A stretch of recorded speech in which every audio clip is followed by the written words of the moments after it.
Ang perfect nung timing ng question na to, sasagutin ko na siya ngayon, hindi ko na siya papatagalin dahil gamit ko yung crisp and then tong headset.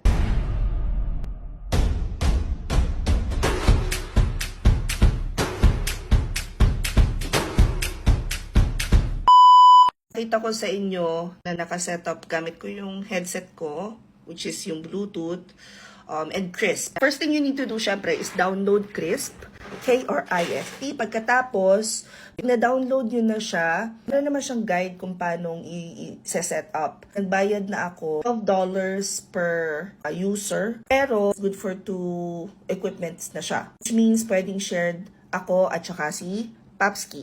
Side note, I don't really think that it would make sense na bumili tayo ng mga fake, lalo na yung mga ganitong apps na kinoconnect natin sa phone natin because you wouldn't really know.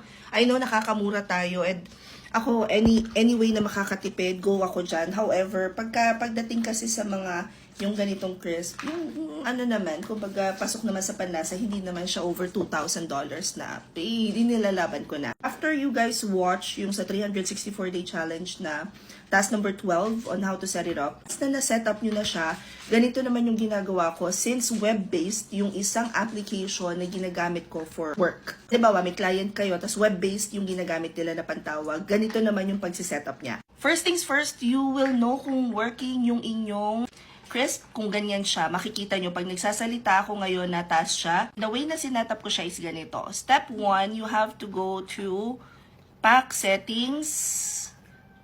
Yan, pag-click nyo ng settings, pack, search for sound, tapos punta kayo sa site setting. Punta kayo sa, saan yun, microphone. Pag-click nyo ng microphone, make sure na dito sa drop-down, Crisp yung piliin ninyo.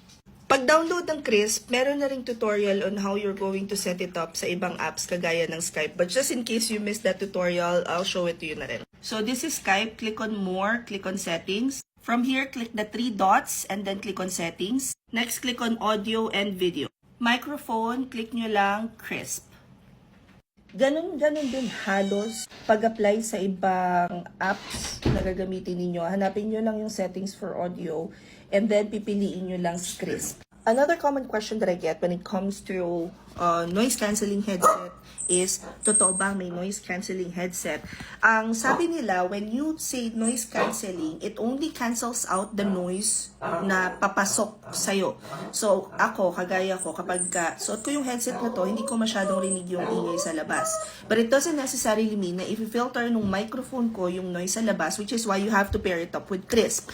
So far, it helped malinis ng bahagya yung mga calls ko, except pagka yung ingay is sobrang lakas na. Kasi syempre wala namang perfect, guys. Walang perfect. Nakakalusot pa rin yung ingay.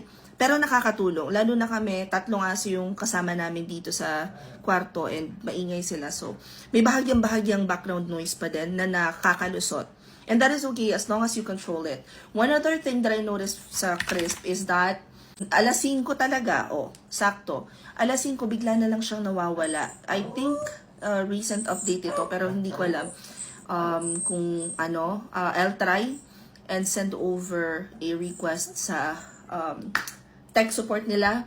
Sana maalala kong mag-send.